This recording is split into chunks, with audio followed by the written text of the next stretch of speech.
really is mind over matter. If you decide I'm going to do this, I'm going to succeed at this, I'm going to give everything I have, and I'm not Yeah. going to take no for an answer. What we can accomplish in our lives is just incredible. Five times in the first 7 days we were in the hospital, they asked us how we wanted to say goodbye to him. And we decided, hey, no matter how long this kid is here or what his life is going to look like we're going to be the best parents we could possibly be to this kid. But I have a feeling that it's, how do I take my experiences and my failures and what I've learned from them and help other people get through this that are facing the same kind of problems and the facing the same demons that I had. Hello, everybody, and welcome to another episode of Counterpunch, where we hit on resiliency. Who do we have this week, Shalene? Dude, today in our ring, we have not only a pastor, a fighter, a father, a motivational speaker, top 40 champion heavyweight boxing in the nation, father to a superhero son, husband to a superhero wife. Ladies and gentlemen, I present to you Mr. John, the Iron Man Cantrell. Thank you guys so much for having me today. Yeah, how you doing? Good. Just healing up a little bit after the fight.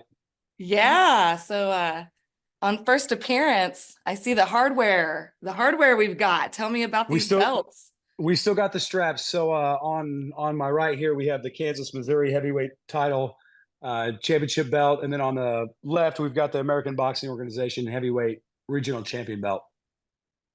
Fantastic. I need to insert a little round of applause here. Make sure we get that.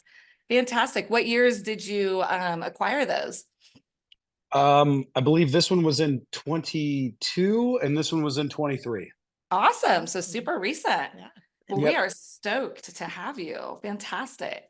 Back to back there too. That's awesome. Okay, cool. So yeah, we're coming fresh. We also got some hardware on the face a little bit, coming fresh off of a fight. I watched that fight. Actually, I live streamed it at home in my bed. I watched every round.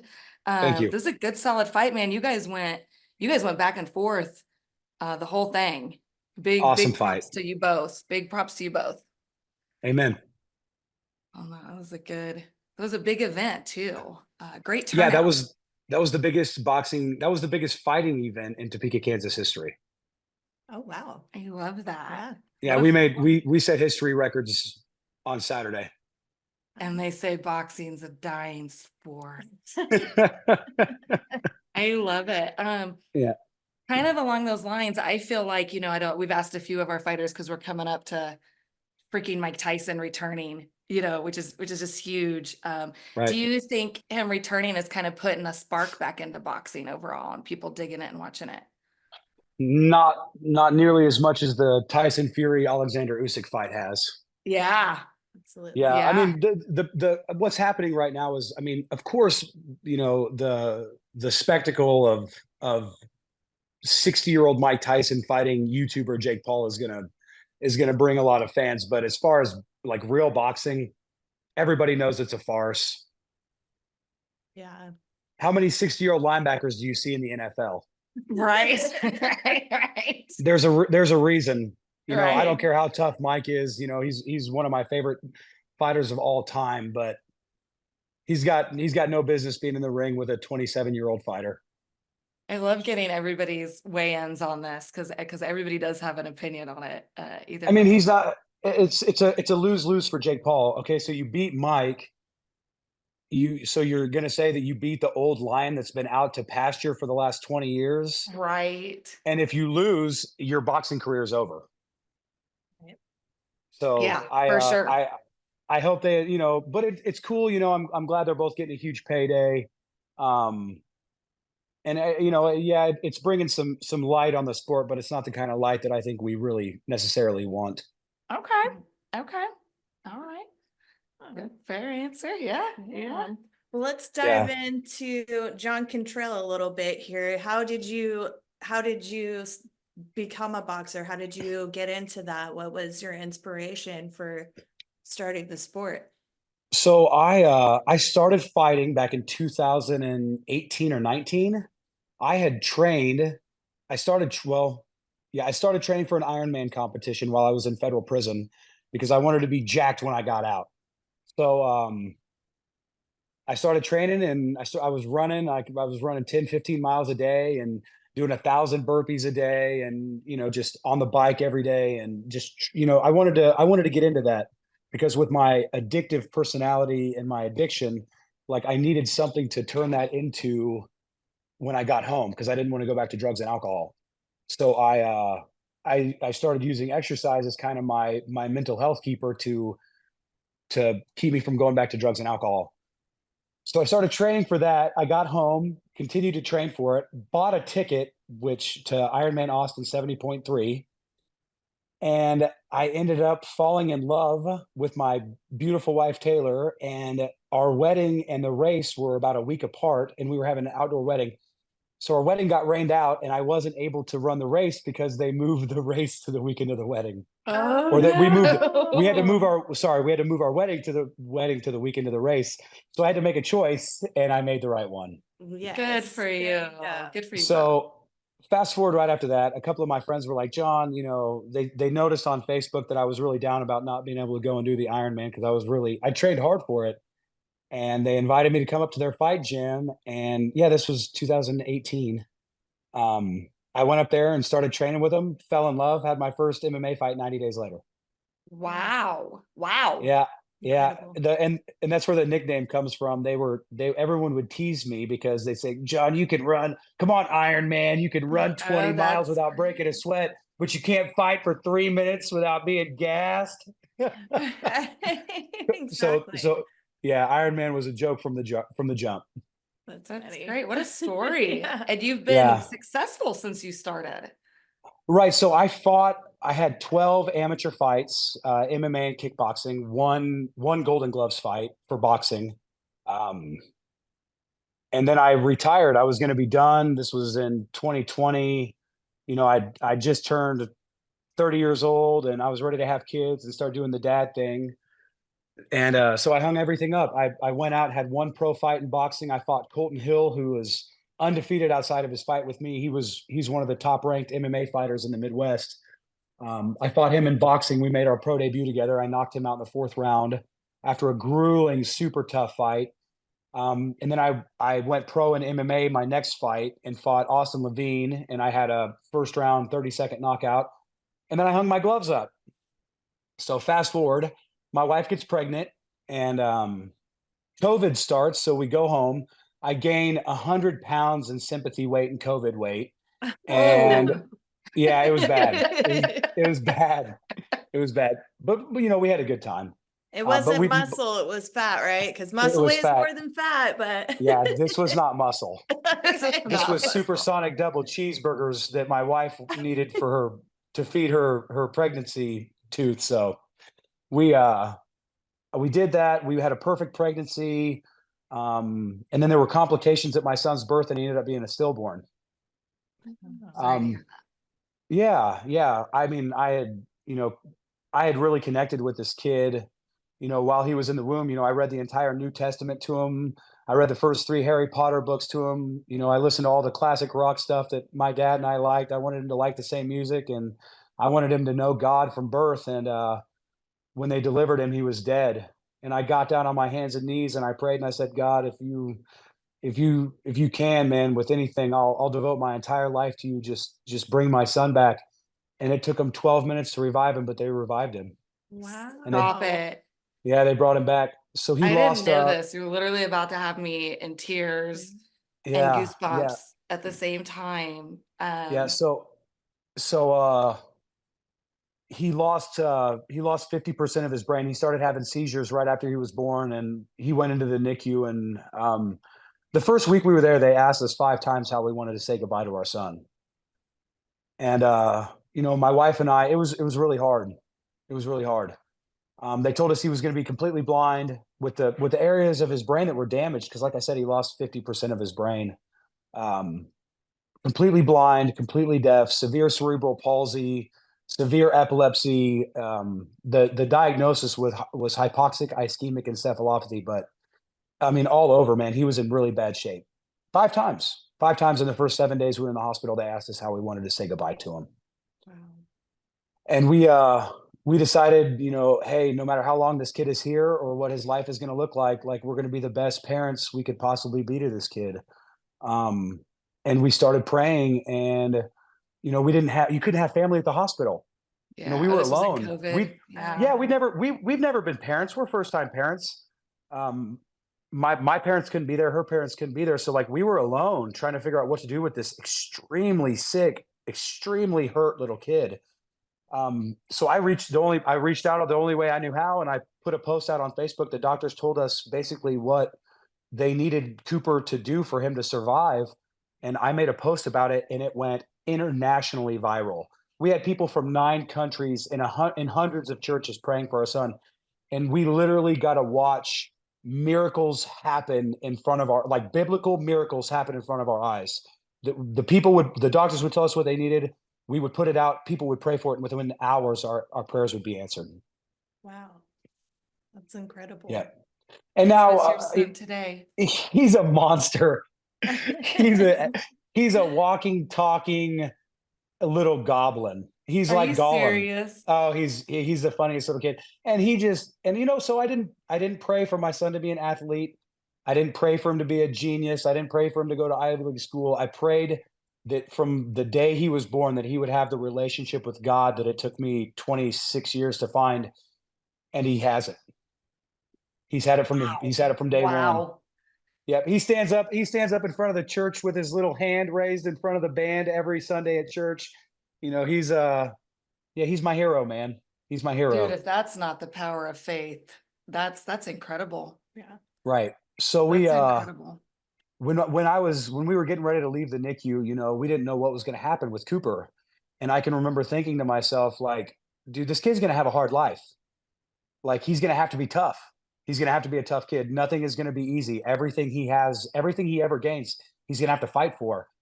And I can just remember thinking to myself, like, someday if this kid can talk, he's going to ask his dad, like, man, if you really would have given it your all in fighting, like, what could you have done? And I just had some BS answer. Oh, I did okay. I half butted it. I was really good. I was an amateur champion. I won my first couple pro fights, but then I quit. I never really pushed it. I never really put everything I had into it. So about a month after we got home and he was stabilized, I reached out to one of the coaches, Damon Reed, that was a promoter that I'd fought for before, and I was like, "Hey, man, I'd really like to start training again, and I need a coach because my other coach was handling other personal stuff for himself." Um, and I met him down at Great Life one day, and I was like, "Hey, I need a fight, dude. I want to get back into this." I told him Cooper's story, and he was like, you know, dude, Damon only works with champions, and at this time, you got to realize I'm 315 pounds, and I'm not in any shape. And like he remembers me from before, like he knew I could fight, but I didn't have the heart of a champion. I wasn't about that life, not really. Right. So he told me he wouldn't coach me, and I was like, okay, well, go ahead and get me booked for fighting in December. I want to fight. I'll come and fight for you.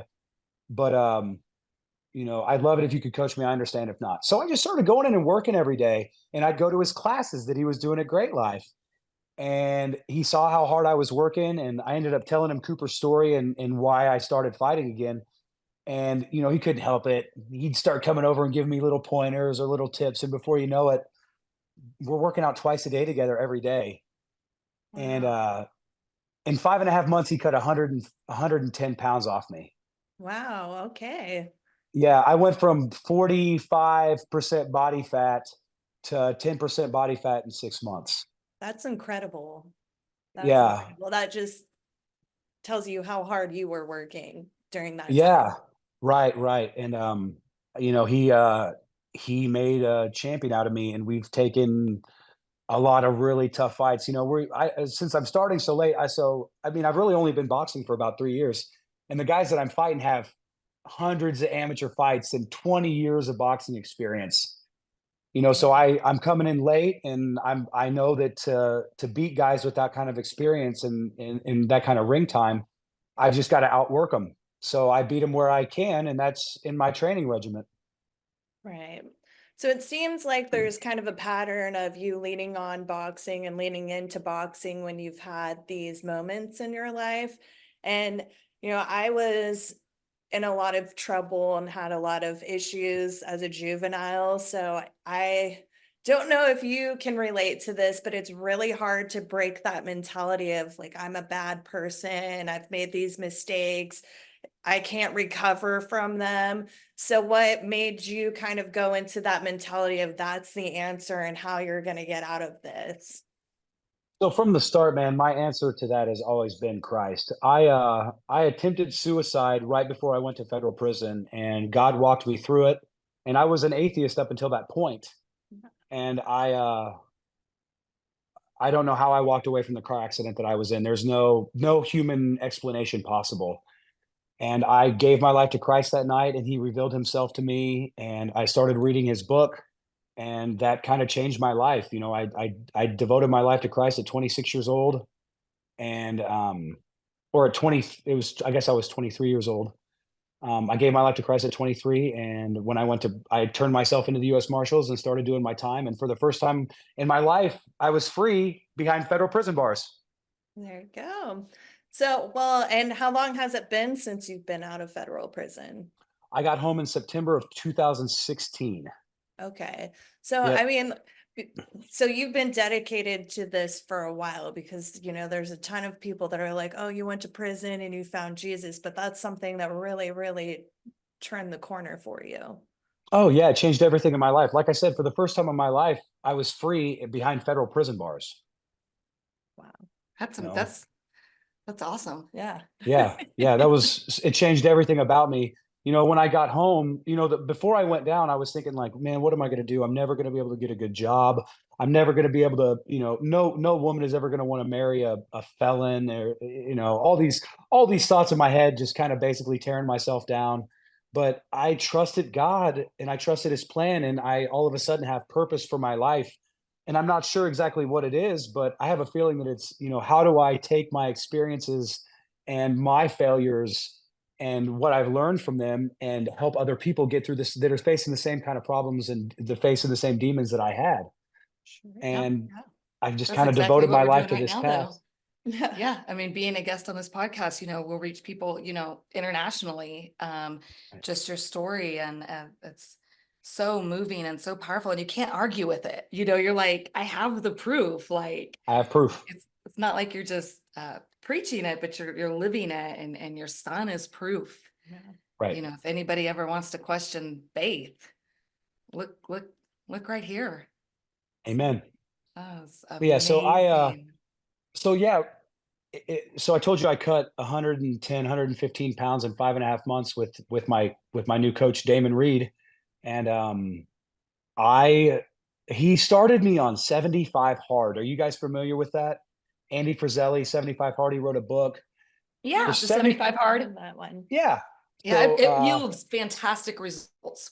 Hmm. So you're supposed to like have fantastic. a diet, have a workout, read a book, usually no No alcohol. alcohol. Yep. Yeah. No fried foods, no BS foods. You can't Yeah. cheat And on you your do it for diet. 75 days. Right. So I did this, and I did it back to back, and I lost 115 pounds. Dude, it yields Wow. incredible results. Like if you do it, Right. yeah, it That's works. crazy. Well, in my Yeah, it's like books, kind of all, your mind, body, all of it. You read the books, you eat healthy, you work. You're supposed to work out. I think some people work out twice a twice a day. day, Yeah, Right. and one of them one has to be inside, outside. one outside. Yeah. Yeah. I'm very familiar with the 75 hard. Right. And when you look at the results of people, it really works. Yeah. Right. Well, Oh, so and the books that I was reading were David Goggins and Andy Frizzelli and Relentless. The guy that was Michael Jordan's famous trainer that yeah. that told the story of Michael Jordan. So I'm reading all these books about these incredibly tough, mentally tough, uber resilient guys, and I'm just soaking all of this in. And I realized like I may not be some great fighter, right? I have no incredible natural abilities. I'm no incredible natural athlete.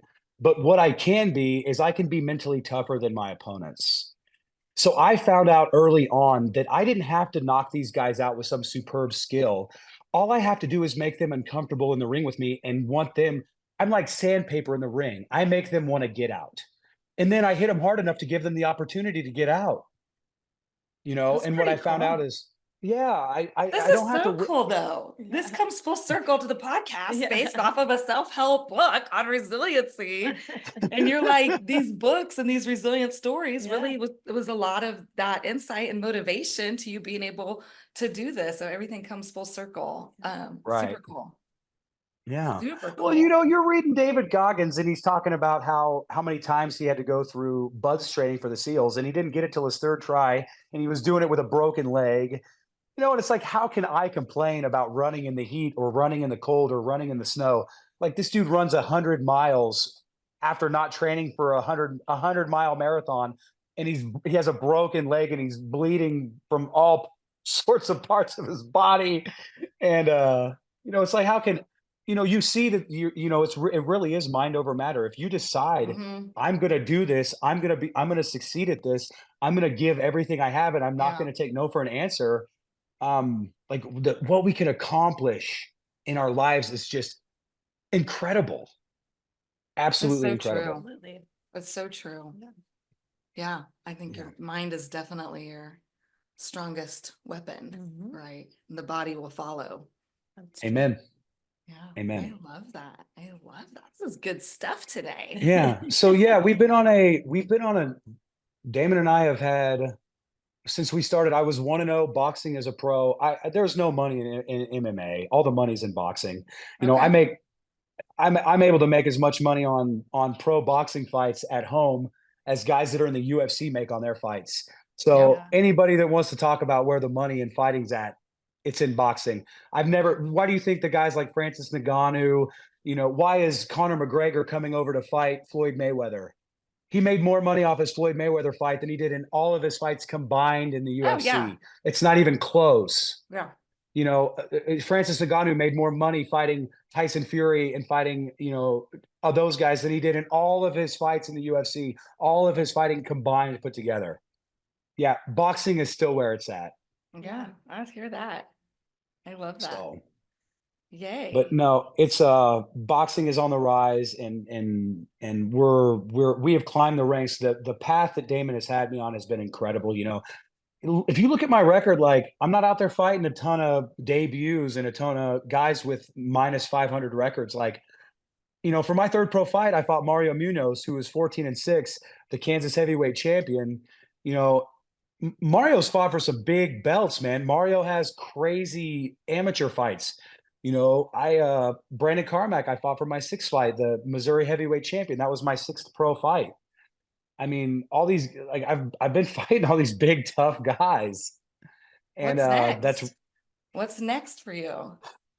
I'm not sure yet. I'm not sure yet. Okay. We'll see. I had a really good offer to go fight in Saudi Arabia. Okay. We've got some really good offers overseas. We'll probably stay at home for a little bit longer. We want to build a record and be able to we want to be able to fight at home, fight tough guys with good Mm-hmm. records that are going to help us and get us higher up, higher ranking, but to where we don't have to do it and be B-side fighters in their hometown, in their neck of the woods, with their judges and their crowd and their everything else. Sure. Great. But Well, this hopefully WBO, WBA, WBC junior belt or silver belt, get some and get us nationally ranked. But I got to say, the ABO, Juan Curiel, the head of the American Boxing Organization, he's been paramount in getting us recognized and getting us out there. So all props, all hats off to the American Boxing Organization. I love being their champion. They have been nothing but helpful in helping us get elevated in the boxing world. Absolutely. I have to ask everyone that comes on here, who is your inspiration in the fighting world? Oh, yeah. I fell in love with Alexander Usyk when he just beat Tyson Fury and is now the first time since Lennox Lewis, the first linear heavyweight champion. He holds every belt for not only heavyweight now, but also for cruiserweight. And people forget that he Right. gained weight to come up to heavyweight to do what he's doing. I mean, I think Alexander Usyk is probably he's possibly the greatest fighter of all time, maybe the greatest pound for pound fighter right now. Him and Terrence Crawford are both incredible. but nobody can take anything away from Alexander Usyk. And then he quits fighting to go fight in the war for his country. This is a stand-up guy. He puts Christ first and praises and glorifies Christ. He's incredible sportsman. And shows incredible integrity and sportsmanship. I don't like the Conor McGregors and the Floyd Mayweathers. I think they put a bad name to the sport. I think their attitudes and the legacy that they leave of lack of humility is the exact opposite of what we're trying to bring to the fighting sports in general. And I'm trying to be a person that gives the honor and the glory to God and to them, and not shine the light on myself. Sure, there's a humbleness about it. Well, what are we got to look when we look behind us when we're done with our run. Nobody has any idea how many people they have following them. And the Right. kind of legacy that we want to leave is one that, I want to show kids to be good sports. You don't stand up after you knock somebody out and give their limping, lifeless body the finger. Oh, What kind yeah. of unsportsmanship does that show? Right, I don't, absolutely. I'm not going to trash talk my opponent. This guy has the balls to get in the ring with me. I got nothing bad to say about you. Just to get in the ring with somebody and fight like that takes massive, massive courage. And I have nothing bad to say about anybody that's willing to do that. Yeah. And absolutely, I can say that, I grew up in a dojo with my dad, and that community is so important, was so important for me and my brothers. And, we would be sitting in the back while they were doing their class, and we would be watching. And I wish we had it recorded, but we'd be sitting there trying to fight along with it. And then after the class was dismissed, every single person that was in that class would always come back and teach us what they just learned in the class, and they really made us feel a part of that community. So you're right, there's that sportsmanship, the sense of community, all of that, and that's so important to role model to our younger generations. Amen. That's what we want to pass down. Let's pass down a love for the sport and a love for each other and pure competition. There's no hatred in this. There's no reason to trash talk or badmouth your opponent.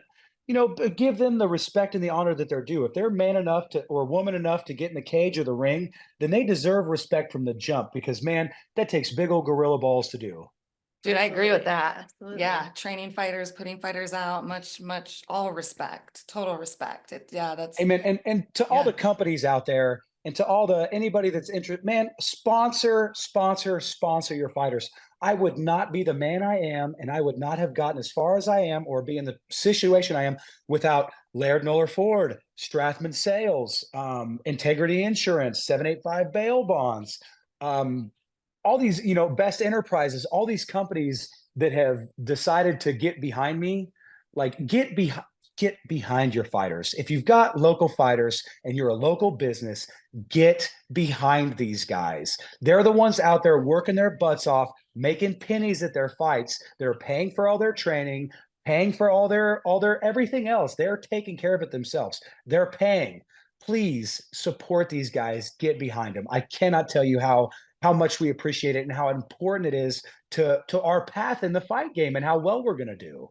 I love that. Yeah, it is critical. It's a critical component that you guys need. And yeah, awesome. And news outlets, KSNT, we would not have had 6,000 people show up at that show if it wasn't for KSNT sponsoring, promoting, and putting us out there like they did. Local news outlets, sponsor, get behind your local fighters. I cannot tell you how much I owe my path, the popularity that I've gained and everything else, because I have, places like KSNT with Meg and Amy and Jim and all those guys. I wouldn't be who I am without them. Angie and Johnny Faith, like these guys have been paramount in my success as a fighter because they believed in me and they are helping me.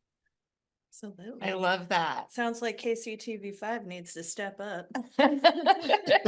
We've reached out to them. They'll respond after we air this, I'm sure. Now that Brittany so Good. nonchalantly put him on blast. Him. Yeah. KCTV5. John, yeah. you are a joy. Your story is amazing.